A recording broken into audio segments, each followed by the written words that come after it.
I'm Bill Bupert, retired Army officer and irregular warfare practitioner and scholar. Welcome to Chasing Ghosts, an Irregular Warfare podcast, the show that examines the mythos, lost history, bad thinking, martial malpractice, and government incompetence that informs so much of irregular warfare. I want to peek behind the curtain at the vast machinery and briar patch politics of insurgency and counterinsurgency, and everything in between. Now, let's go ghost hunting together.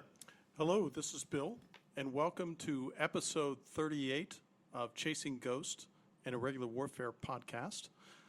This episode will probably depart from the fixture of either speaking to asymmetrical warfare and irregular warfare, or in my excursions podcast where I talk about the more conventional near-peer and peer conflict dynamics.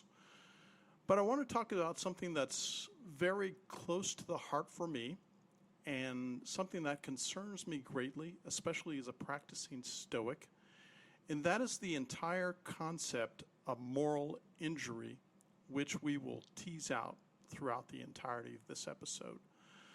So this may be a brief episode, but nonetheless, this is something I wanted to get off my chest. If you wish to get in touch with me, my email is cgpodcast@pm.me. That is cgpodcast@pm.me. I also have a Substack page at which I would urge my listeners to leave comments and feedback and such. You will find that in the show notes for this episode. Let's roll. So one may ask, what is the difference between PTSD, post-traumatic stress disorder, and moral injury? Well, PTSD is fear-based. Moral injury is based in moral judgment, and having it requires a working conscience. The two can share some symptoms, like anger, addiction, or depression, but moral injury has no diagnosis or treatment protocols. Examples of moral injury are using deadly force in combat or causing the harm or death of civilians, giving orders that result in the injury or death of fellow military personnel, making critical life and death decisions such as the rationing of care to a limited number of patients in a combat zone. It may be the regret, the survivor's guilt that one feels if you've lost members of your team in conflict, wartime, or whatever the case may be. For me, moral injury is real. The reason I say that is this. Sometimes around Veterans Day or Memorial Day, because I have over 24 years in service and in uniform, people will say thank you for your service, and most of the time I remain silent now. I used to say, well, I didn't make you as safe as you thought you were or are.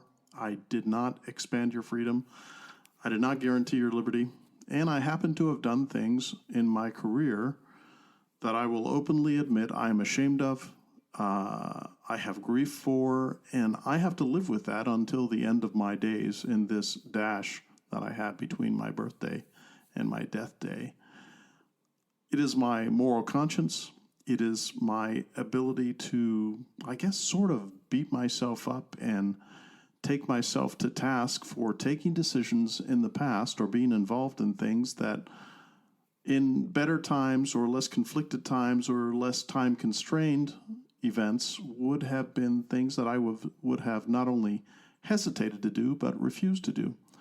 There were 2 instances in which I refused to do something, and while I didn't suffer any complications in my career as a result of that, I do have the solve on my conscience that at the time I did the right thing, and I feel as if I did the right thing at the time. I mean, humans have a wonderful way of rationalizing the behaviors that we exhibit or participate in, especially in the past, because rationalization tends to coexist with reflection, where we try to make the best of past mistakes, past injuries we may have committed against others. But in this case, moral injury is a much more existential demon that particularly soldiers of any time, any place, I'm speaking to the contemporaneous events that I was involved in the 80s, 90s, and this new millennium, but I have suffered no more nor any less than soldiers going back 5,000 years. One way in which moral injury affects veterans is that veterans who experience the moral injury, they can be overwhelmed by negative feelings or thoughts, feelings of guilt, shame, remorse, that violated either teachings they learned externally, teachings they took in through internal reflection and contemplation, maybe a church, maybe the way their family was reared, maybe the way they experienced things with their friends, maybe something as monumental as that helicopter pilot, that heroic helicopter pilot at My Lai during that massacre by Lieutenant Calley, who positioned his aircraft and his co-pilot, and I think a couple others in his aircraft, between the villagers who were being slaughtered by the U.S. Army unit and the U.S. Army unit itself when they had their guns at their disposal to do what they wished. He really put himself in the catbird seat by placing himself between those who were innocent, in this case the Vietnamese villagers, and those who were not so innocent, in this case Calley's troops. Now, what I'd like to do, as everybody knows, is that I'm quite a vociferous reader, and I have a couple books on this very subject, to include Choices Under Fire, Moral Dimensions of World War II by Michael Bess. I have a couple books that I think are tangentially related to this, such as Robert Pape's two books, Cutting the Fuse and Dying to Win, where he talks about homicide, suicide bombers, and what they did to defend themselves against foreign invaders occupying and invading their land. And it's interesting, too, when you consider that what Pape started off in was what was the efficacy and moral dimensions of strategic bombing during World War II. And, of course, after that conflict, the use of strategic bombing by East and West since the end of 1945. What he asked himself centrally in that book, and I think that the thread sort of runs through Dying to Win and Cutting the Fuse, is he says the strategic bombing, especially during World War II, when bombs were not accurate at all, despite the notions of the Norden bomb sight and accurate bombing, nighttime bombing and the complications that would have with non-radar bombing, no precision-guided munitions, anything like that. The tremendous collateral damage, East and West, East in this case would be the Tokyo firebombing in 1945, and of course the firebombing of Dresden and the carpet bombing of various German cities and German-occupied cities in some of the countries that they had invaded and occupied during World War II. Were there significant civilian casualties? Well, of course there were. And how can we measure those civilian casualties in the calculus to say we're winning at all costs, we're going to, as FDR would tell us, America is going to do unconditional surrender, where there will be no terms offered whatsoever to Japan or Germany, although in the case of Japan, there was a concession to the retention of the emperor, which was not exactly unconditional surrender, and that's A-okay with me. Unconditional surrender for Germany, of course, and what that allowed them to do was to rationalize the warping, woofing, and tearing asunder of all the moral constraints, left and right, top, above, bottom, that would stop one from doing a number of very evil things. Do I consider collateral civilian casualties in the tens or even the thousands or the tens of thousands to be evil? Yes, I do. What's astonishing when we look at it sort of as a backstop to all of this, were there any limits to this preying on the moral dimension in wartime? Well, there was. During World War I, there was chemical and biological warfare. And I think that all countries involved in World War II came to the conclusion, with certain rare exceptions, I'll get to those in a moment, that the use of chemical and biological warfare may not be quite as optimal as we thought because of the nature of reciprocity and Newton's third law, which can be a bear when it comes to action and reaction. Hence, I think in the calculus of the warring parties during World War II, a determination was taken that they decided, nope, we're not going to engage in chemical or biological warfare. This doesn't mean it didn't happen, as I alluded to a little earlier. There is an island off of England in the Orkneys in which there were anthrax tests that were done, and I think that, if I recall, that island is still off limits in a rather poisoned area. And in Japan, not only did they seek to use various interesting means to set the bubonic plague on the West Coast, there was Japanese biological warfare units, and the Germans did this to a lesser extent, who experimented on human beings to see the extent that they could either drive those human beings to the edge of life or beyond, or find a means to weaponize biological or chemical agents in the future if the war had gone on. Fortunately, what we see in the history books, and for the most part the known history of World War II, no party in the war, Axis or Ally, participated in biological or chemical warfare by definition. Now you may ask yourself, what does moral injury have to do with Stoicism? Well, in my first 2 episodes of Stoicism, in the first one I tried to outline an introduction to Stoicism, why I owe Stoicism my very life. In the second episode, I talked about Stoicism in business.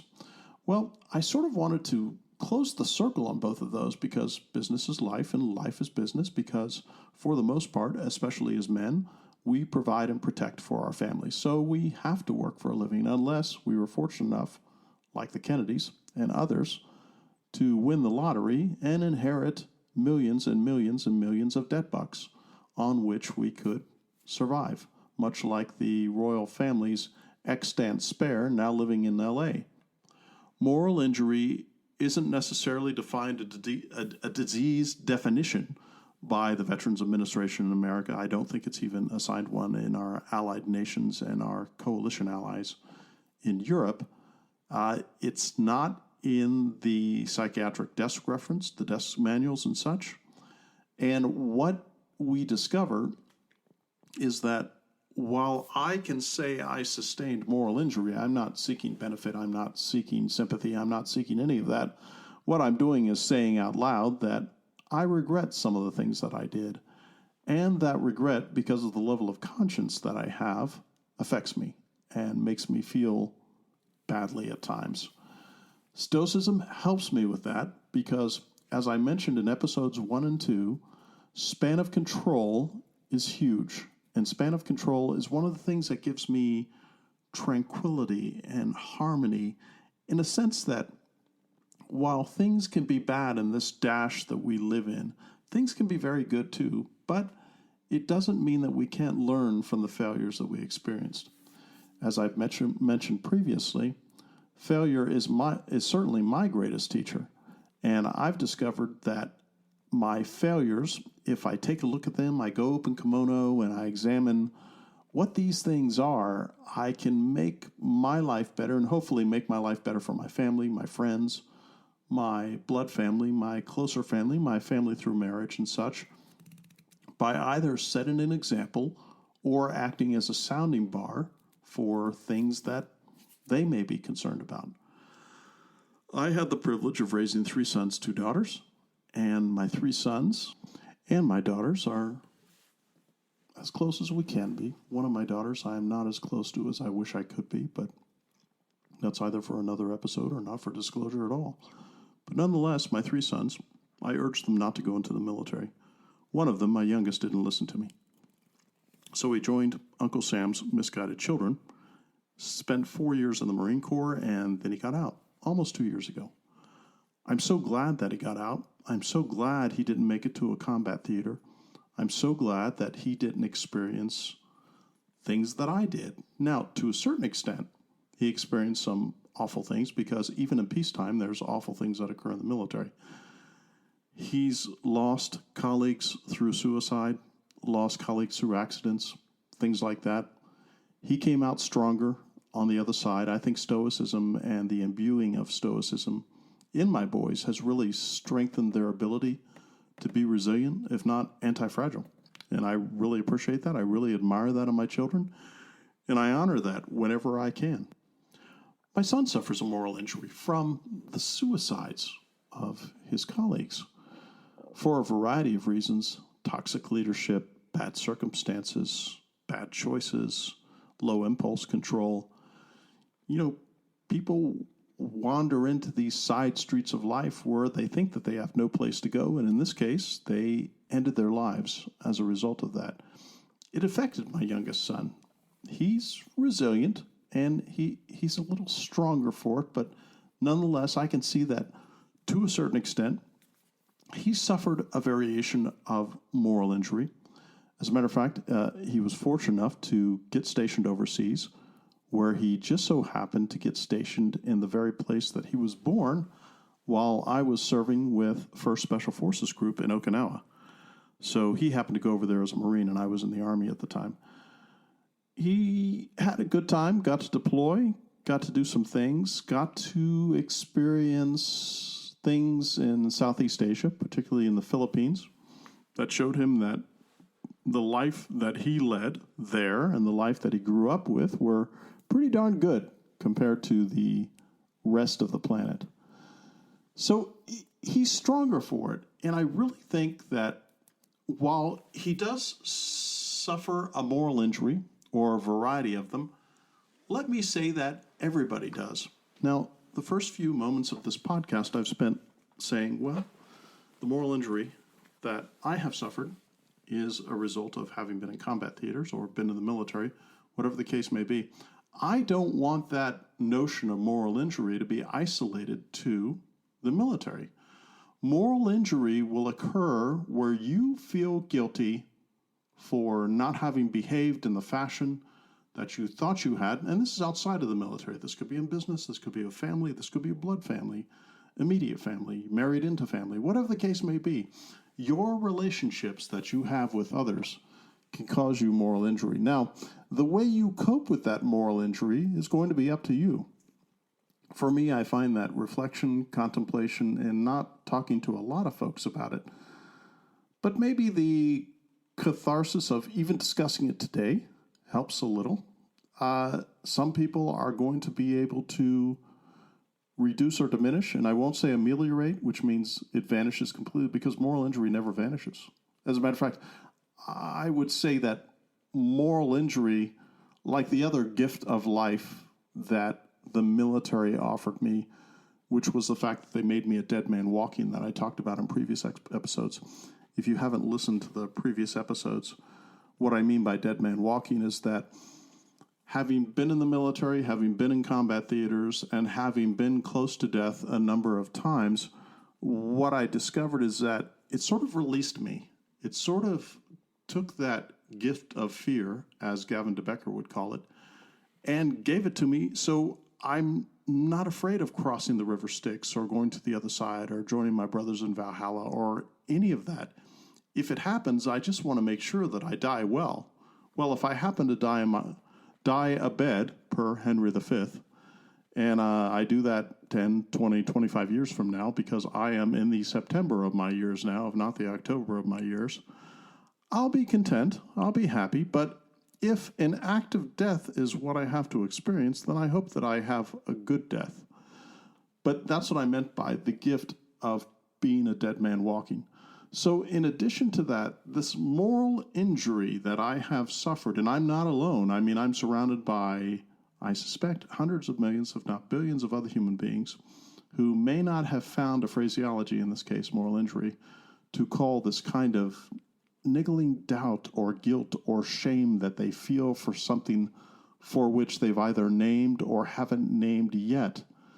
The way you confront this is you ask yourself, with these kind of doubts and shame and guilt, what can you do with that to move forward, to make you better, and to make those you surround better off through the wisdom or lower level wisdom that you can impart about what this means to you and why facing one's demons, facing one's shame, whatever the case may be, These are things that we've got to do in order to make things better for ourselves.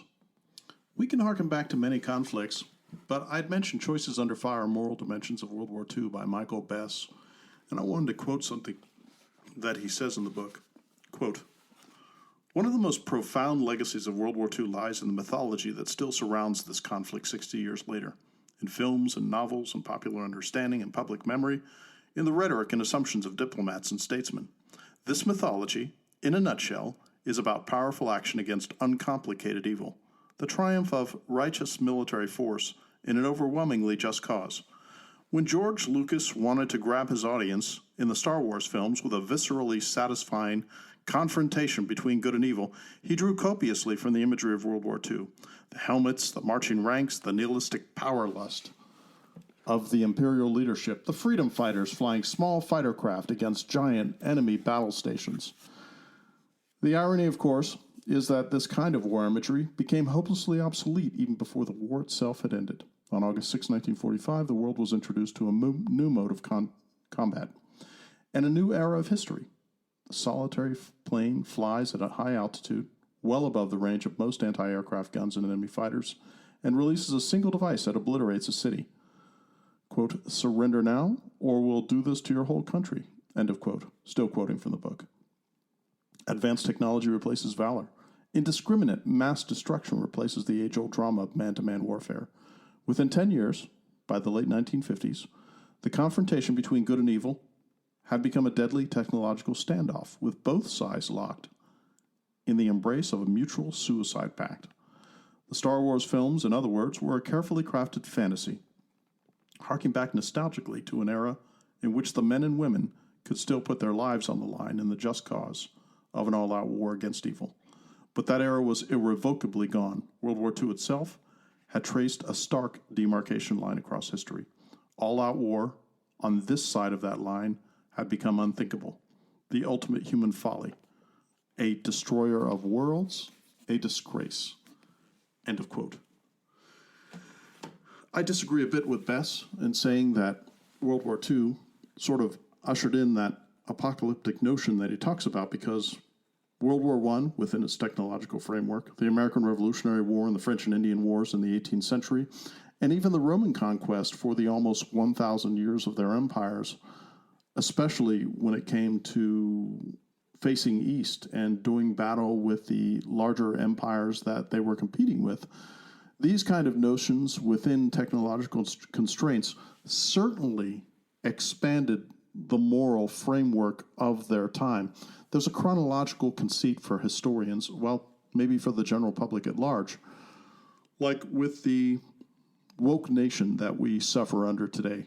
There's a notion that because of past grievances, past sins, and such that we've committed, that we are based in that and we can't get any better than that. Well, I would tell you that once you recognize moral injury, once you see it in yourself, you don't have to share it with anybody if you choose to. Go ahead and do so. Maybe you could do it in a positive light where you tell people there are ways for you to learn from my failures or collective failures. What Stoicism lends me in all of this is it lends me the willingness to look in the eye directly those sins of omission, sins of commission, evil, those kind of things that I have gazed upon in my lifetime.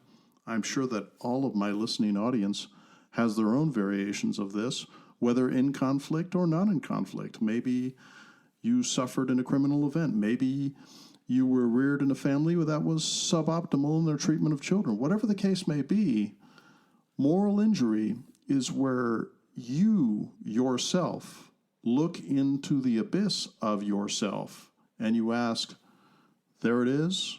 I'm going to acknowledge that it occurred. Now, how can I make myself better? So I'd like to close with a quote by none other than Chuck Norris. Quote, moral injury is differentiated from PTSD in that it directly relates to guilt and shame veterans experience as a result of committing actions that go against their moral codes. Therapists who study and treat moral injury have found that no amount of medication can relieve the pain of trying to live with these moral burdens. End of quote. As is my wont, I tend to recommend books because I can only touch so much in the short time that I spend with you during these podcasts. The first and foremost book I recommend is War and Moral Injury, a Reader by Robert Emmett Mager. The book that I just talked about by Michael Bess, which is Choices Under Fire, Moral Dimensions of World War II. Warrior's Return, Restoring the Soul After War by Edward Tick. And take a look at Mel Gibson's superlative Hacksaw Ridge, which is extraordinary in so many ways for the acting, the scripting, the choreography, the unflinching look at just how awful combat can be. But the man at the center, that is a man who takes moral injury head on. Well, that concludes this episode, episode 38 of Chasing Ghost in a Regular Warfare podcast. If you wish to get in touch with me and correspond, that would be cgpodcast@pm.me. That is cgpodcast@pm.me. Or if you want to check out my Substack, it's a Chasing Ghost Substack with my name. You can find it. So you'll be able to find show notes there, book recommendations, those kind of things. I would love to hear from you, and I thank you once again for your listenership and solicitude. This is Bill, out.